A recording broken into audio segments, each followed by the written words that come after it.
Hotel में ना एक बाबा जी बर्तन मांजते थे, बूढ़े आदमी थे, 70 साल के करीब उम्र थी। उनका एक बेटा था, एक बहू थी, एक पोता था, लेकिन वो बेचारे बेटा बीमार रहता था तो लिहाजा वो खुद मजदूरी करते थे। कहते हैं एक दिन वो बाबा जी मेरे पास आए, कहने लगे मेम साहबा 2-4 दिन की छुट्टी चाहिए। तो मैंने कहा खैरियत है? कहने लगे मैडम मेरा बेटा फौत हो गया। बेटा, आपको पता है बाप का जनाजा पढ़ना आसान है, बेटे का जनाजा उठाना बड़ा मुश्किल काम।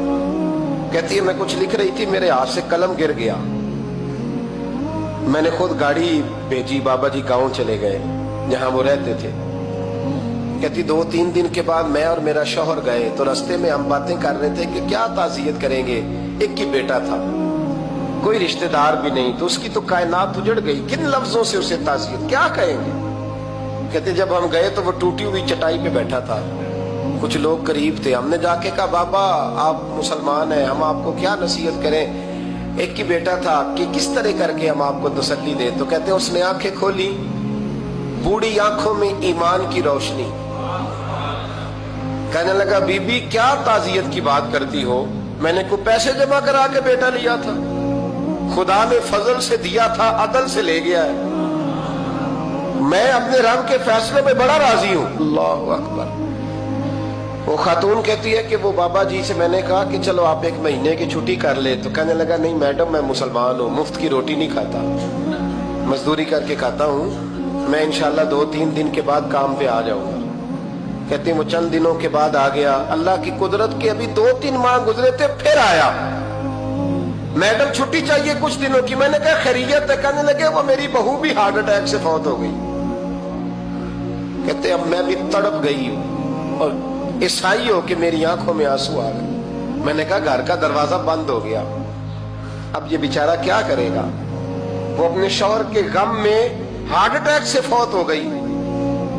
कहते हम फिर 2-3 दिन के बाद ताज़ियत के लिए गए, फिर टूटी हुई चटाई, बूढ़ा ना अपनी उंगलियों से जमीन पर कुछ बना रहा है। कहती करीब गई और मैंने जाके कहा बाबा अब तो तसल्ली आपने खुद ही करनी है, जो निजाम था वो तो हो गया। तो कहते हैं फिर उसने आंखें खोली, आसमान की तरफ देखा तो कहने लगा बेटी कोई परेशानी नहीं, मेरा बेटा बगैर शादी के भी तो फौत हो ही सकता था ना, बस मेरे मालिक ने जब चाहा जैसे चाह हुआ, मैं इंशाल्लाह 2-4 दिन के बाद काम पे आऊंगा। ये मेरा 3-4-5 साल का पोता है, अभी स्कूल दाखिल हुआ है, मैं साथ ले आऊंगा, वहां मेरे साथ ऊपर क्वार्टर में जहां मैं रहता हूं ये भी रहेगा।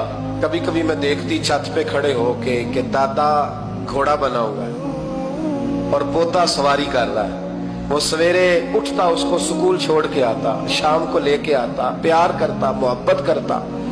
3री मंजिल पर हमने क्वार्टर दिया हुआ था, वहां दादा पोता रहते। अल्लाह तू बड़ा बेनियाज है।